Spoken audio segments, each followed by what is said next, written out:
En lep pozdrav, draga moja družba. Slovenija gre naprej. Je bilo tako? In kaj zdaj? Ko ni šla naprej, ravno tako smo ponosni na naše nogometaše, na naše športnike. In kaj lahko iz tega potegnemo? Kakšno lekcijo zase si lahko prikrojimo?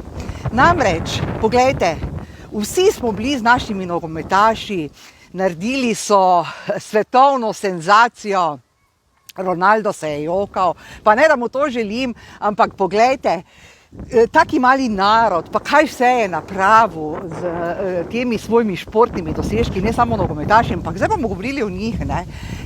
In to, da so z izenačenim rezultatom prišli do tega, da bi lahko nadaljevali svojo pot in potem še v podaljških celo, pa to ne moreš verjeti, kak je bilo pa to napeto. Pa to je cela Slovenija norela in ta njihova pot, vsi smo jih spremljali, jim držali pesti, navijali za njih, vsi, še tisti, ki nogometa ne spremljajo, ne? Ker jaz ga spremljam, ne zmeraj, ampak velikokrat, ker sta bila moja otroka nogometaša in sem se tega naučila, tudi kaj je offside. No in zdaj, ne, želim povedati, lekcija, ki jo lahko vsak posameznik iz tega potegne, je pa ta, da kljub porazu je pomembna pot, ker mi smo na tej poti, vsi Slovenci,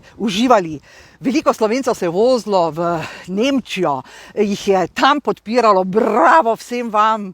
In ta pot, to doživljanje, ta energija, to slavljenje, vse to je pomembno. Pomembna je pot, da se pot slavi.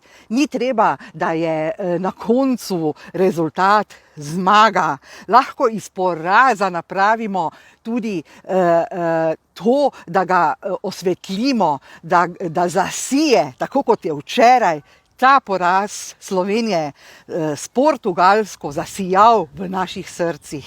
Dajte razmisliti malo o tem in ne razmišljajte venomer o porazu, da ste poraženci, da ste izgubili, da ste slabi, da nečesa ne zmorete, ampak si zamišljajte svojo pot, napravite si svojo pot inspirativno, veselo, radosno in na ta način boste videli, bodo vaše poti tiste, ki vam bodo z doživljaji na tej poti prinesle to, da tudi če ne bo tisti cilj osvojen, ki si ga želite, ki smo si ga sedaj vsi želeli, boste zadovoljni, srečni in ponosni nase.